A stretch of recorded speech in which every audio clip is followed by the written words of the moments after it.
Iran স্পষ্ট জানিয়ে দিয়েছে, যুক্তরাষ্ট্র যদি সামরিক আগ্রাসন বন্ধ না করে তবে তেহরান পারমাণবিক কর্মসূচি নিয়ে আলোচনায় ফিরবে না। এক ফরাসি দৈনিককে দেয়া লিখিত সাক্ষাৎকারে ইরানের পররাষ্ট্রমন্ত্রী আব্বাস আরাকচি একথা জানিয়েছেন। তিনি বলেন, আলোচনায় বসার আগে ইরান চায় যুক্তরাষ্ট্র একটি বিষয় নিশ্চিত করুক যে আলোচনার সময় যুক্তরাষ্ট্র ইরানের বিরুদ্ধে আর কোনো সামরিক পদক্ষেপ নেবে না। আরাকচি বলেন, কূটনীতি একতরফা রাস্তা নয়। আলোচনার দ্বার বন্ধ করেছিল যুক্তরাষ্ট্র, আর তারাই প্রথম সামরিক আক্রমণ চালিয়েছে।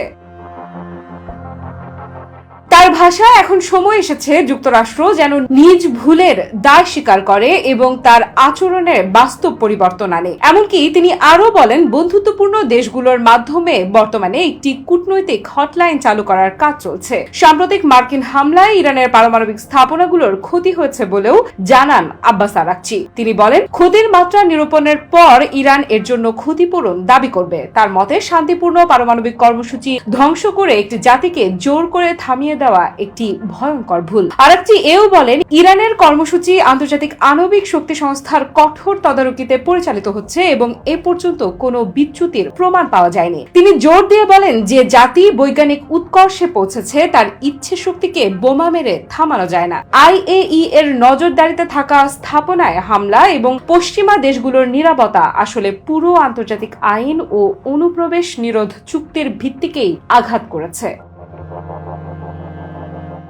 সব মশার বিরুদ্ধে সুরক্ষা দিতে এলো বসুন্ধরা এক্সট্রিম অ্যারোসল, মশার বিরুদ্ধে এক্সট্রিম সুরক্ষা।